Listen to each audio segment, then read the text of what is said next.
Section 3.3, completing the square. So we've looked at two different things. We've looked at something called standard form, where it's ax squared plus bx plus c, and vertex form. And a lot of you will notice that vertex form is easier to work with. Right away, you know the vertex is PQ.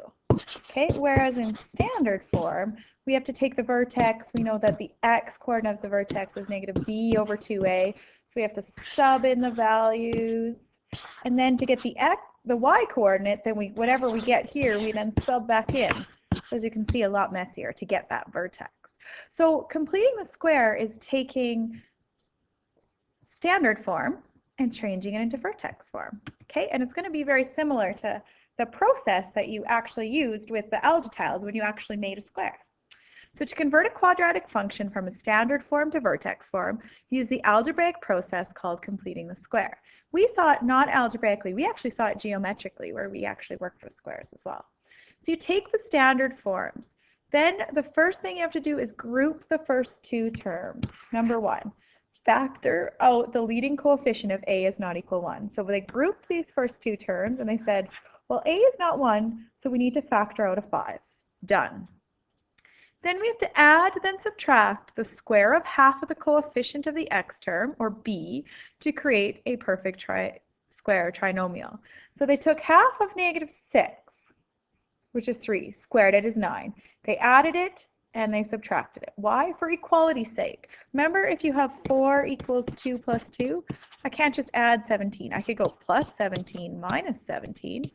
That equality still holds, but that's what you have to do. Okay? Group the perfect trinomial square. So this is a perfect trinomial square.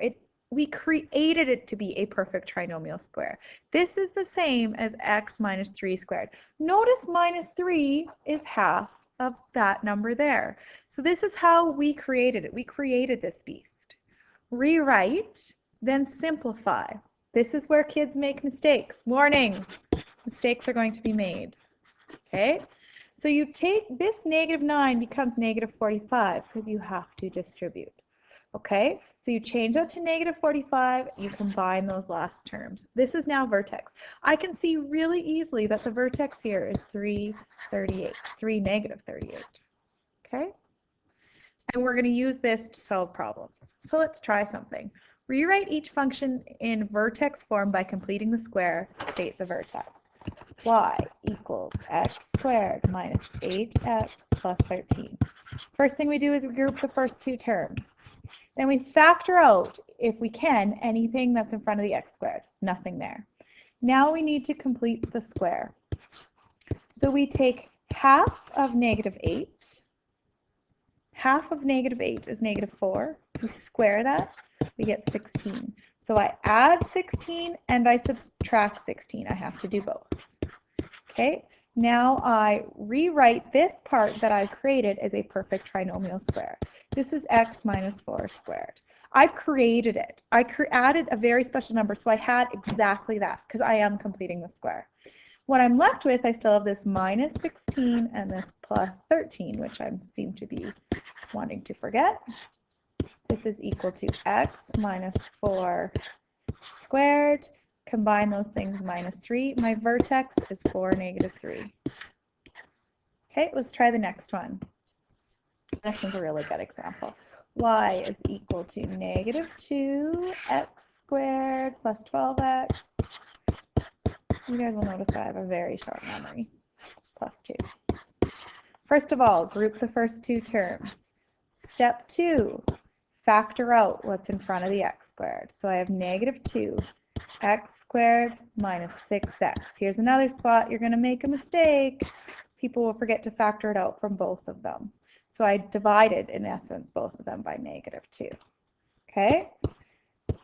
Now I complete the square.